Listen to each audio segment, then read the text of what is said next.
Alex Jones has been banned? Well, that's not good. Well, what do you mean Chris Ray Gun's already made a video?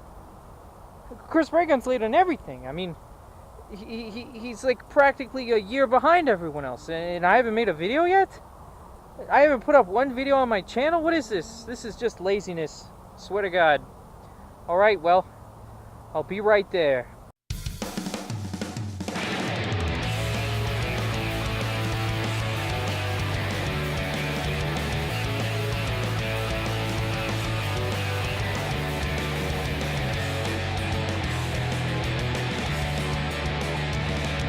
Finally back to civilization.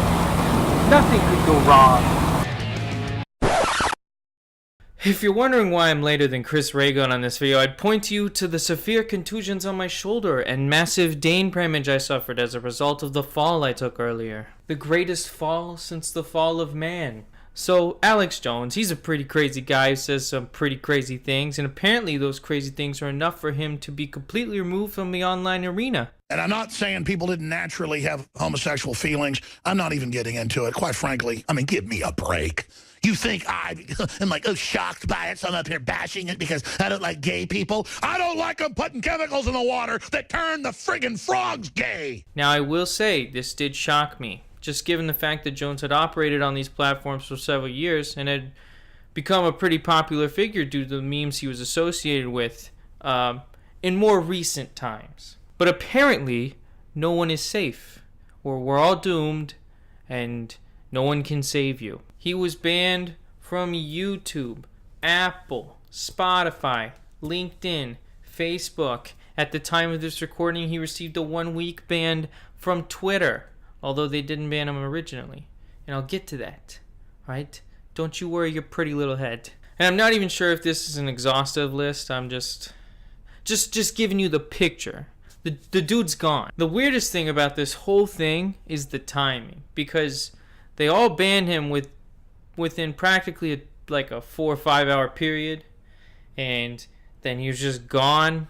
And before everyone could wrap their head around what was going on, Twitter released a statement on why they didn't ban him, which was pretty interesting, just given the fact that, again, no one was really asking that question at that point in time. Now, people ask that question later, but again, don't worry about it. Don't worry, we'll get there. And I don't know, it just seemed like there was a concerted, collaborative effort to ban him. And I'm not saying that banning him was necessarily a bad idea, but you have to give better reasons than hate speech. I mean, come on. The reason being is because literally any opinion right of Bernie Sanders has been called hate speech by the far left. And indeed, this is a problem.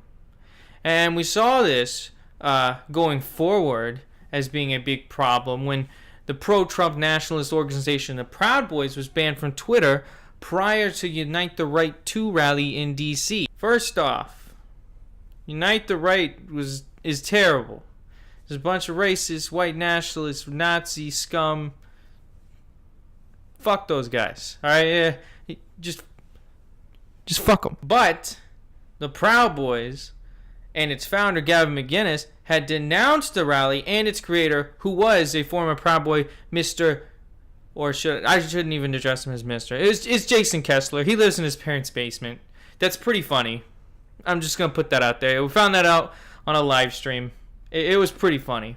And although I disagree with some of the Proud Boys' tenets, and I think that Gavin McInnes in particular can be a massive dick, their banning made no sense to me. I mean, if they're going to ban Jones and then ban the Proud Boys, I almost get it. But not banning Jones and then banning McInnes and his group, it was legitimately baffling to me. I didn't even know what to do. I was very confused.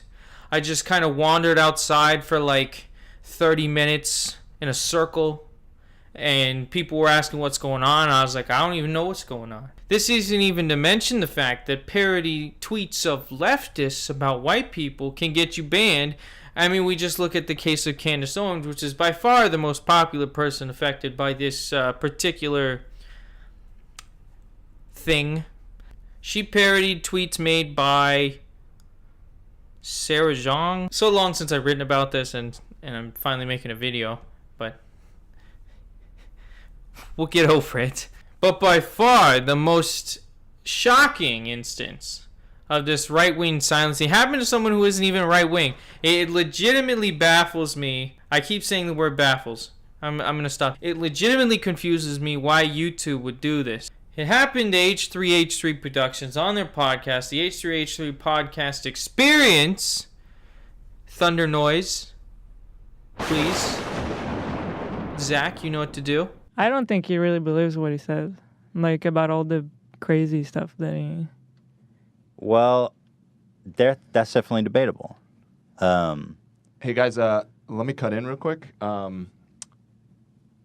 Yeah, wow, we just got taken down by YouTube.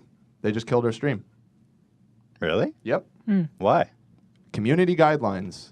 Oh, we can't show his footage? Video content restriction. Wow. We can't even show his footage. What? What? Oh. Are you I've fucking never. stupid? I'm not. Because it's been removed? Jesus. Wow. How stupid are you, YouTube? Live, with thousands of people watching, as Ethan was getting ready to defend YouTube, Thanos snapped away. It's just gone. Ethan was pissed. He was legitimately in a completely defeated mood for the remainder of the podcast, which continued offline, which would be posted later to his YouTube channel, Apple Podcasts, Google Play, etc. So, what should people on the right do? Honestly, I'm not sure. I mean, some people say we should fight fire with fire, and others say we must adhere to principles we set out as free speech advocates, as I personally am. I tend to lead toward the latter, but I understand the other side as well. So, the opposing point of view from mine would be when they punch you, you hit back and you hit harder. And this is what you saw with people like James Gunn getting this massive campaign against him from people on the right. I didn't like it. I hate it. But I see where they're coming from. Because if we can't even say things we believe in. For instance, the Proud Boys and Gavin McInnes, they're not even the most radical group on Twitter. They're really just not. I don't understand. And again, I say I get that point of view.